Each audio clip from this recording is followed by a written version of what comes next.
I'm Bridget Snedden.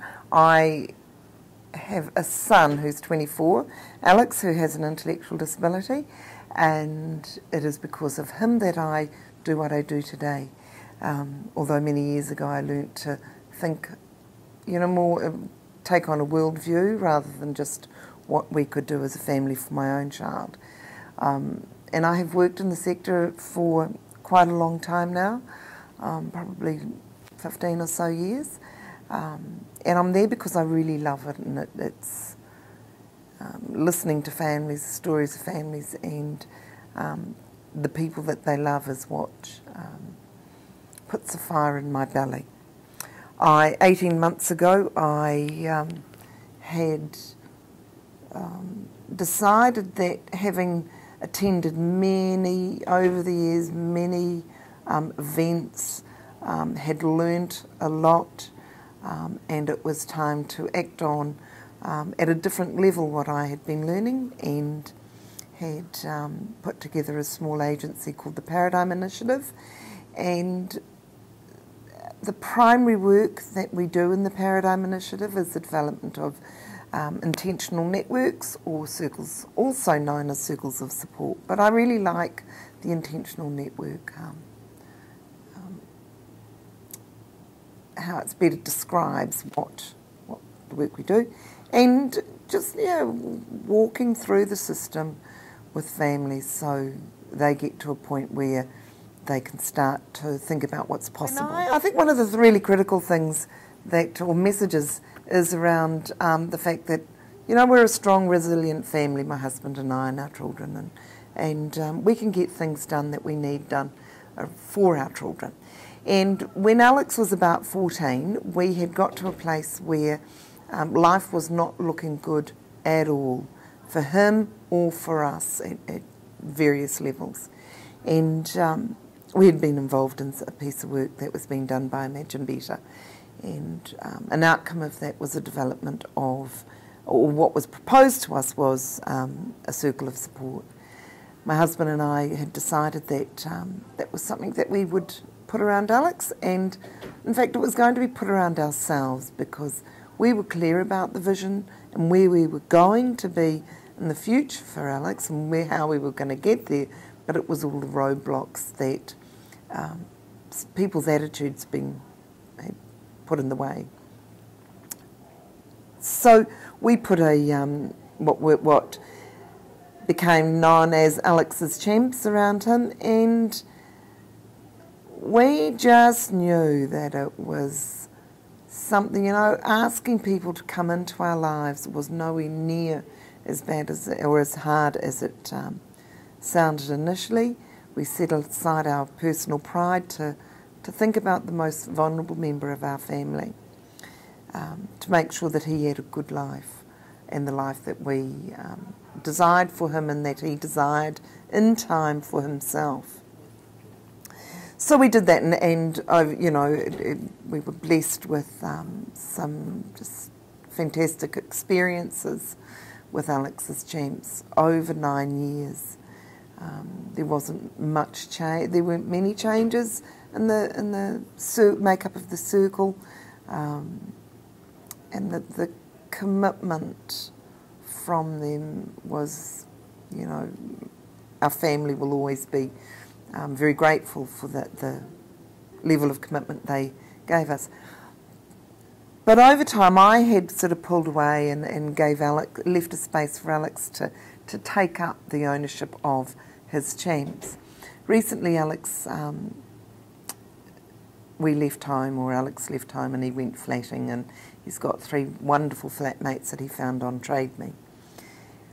As we were doing the planning around Alex leaving home, he said he needed a support circle, and so he had really had an understanding of what it made him feel like, and he said it made him feel strong, and they could help and support him with his ideas, and he didn't want old people, he wanted young people. So him and his PA sat down, and Alex identified who the people in his friends were.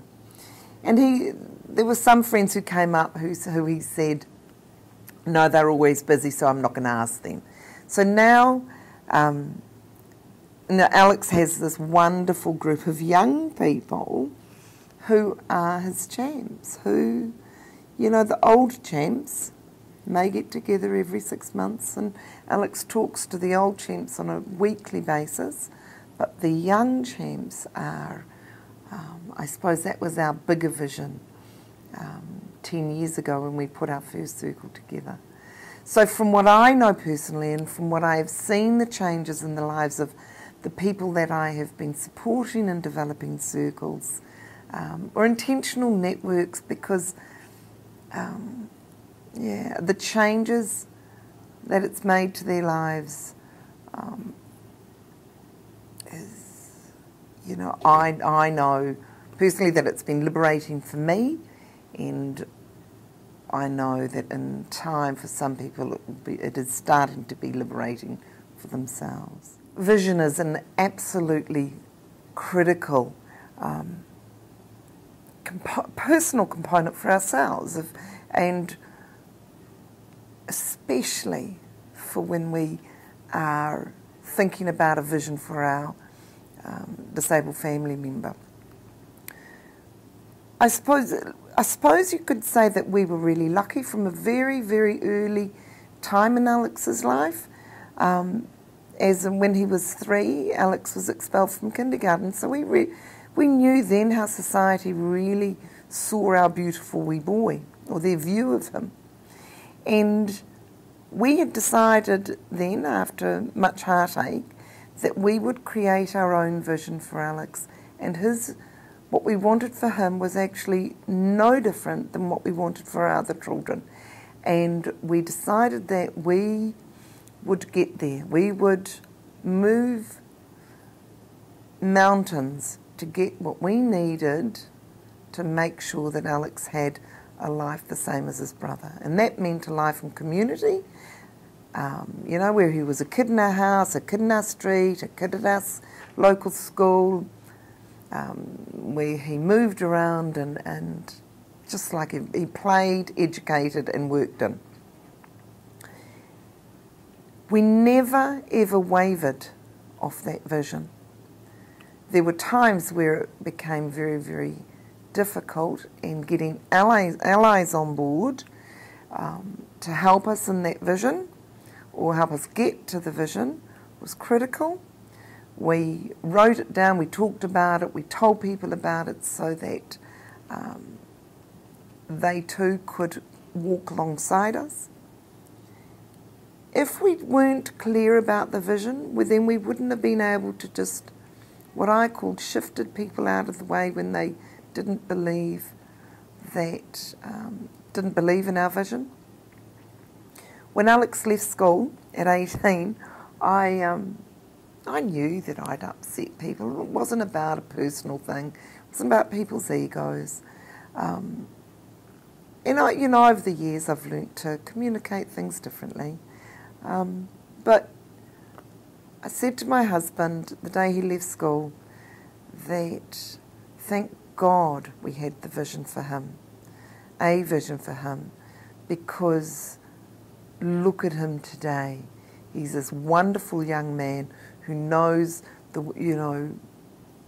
people around him. He has a sense of strong self, and I said, you know, it really didn't. All those egos that we hurt along the way was absolutely worthwhile. Alex wouldn't be where he is now, and our family wouldn't be where we are now. My husband and I wouldn't be enjoying what everyone else does at our age, where kids don't live with us and occasionally they might, but, you know, we just enjoy each other's company without having to care for our disabled family member.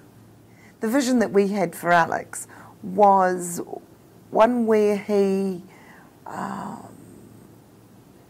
lived, where he followed the same life patterns as his brother. So that vision was where he went to school, you know, wore the same school uniform.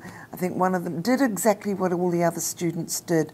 You know, for example, doing school crossing in year 6, I think it was, year 6 or 7.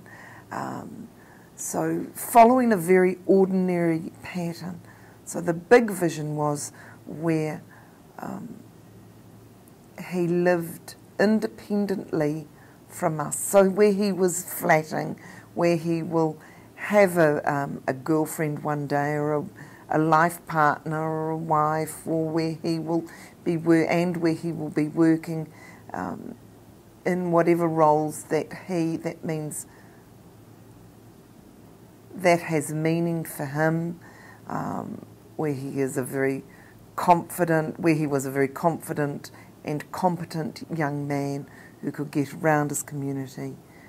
So we've always had very strong expectations of Alex and the people around him, where people were involved in Alex's life at whatever level. We had really high expectations of them, that they would do the work that they said that they were going to do. So if they were a speech therapist, then we had high expectations that they would deliver really good speech therapy.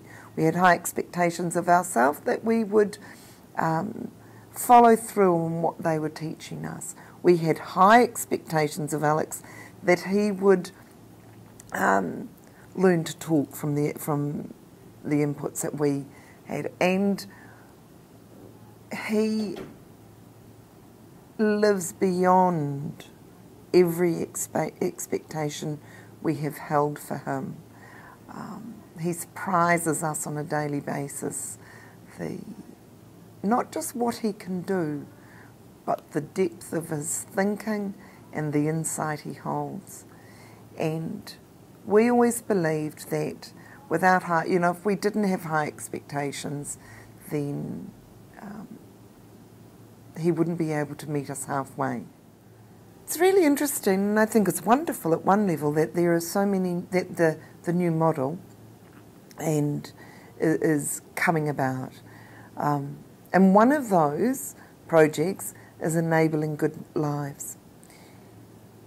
What I don't understand and really, really concerns me is when families wait for government, or who are held hostage by the government, to tell them how and when they're going to have a good life.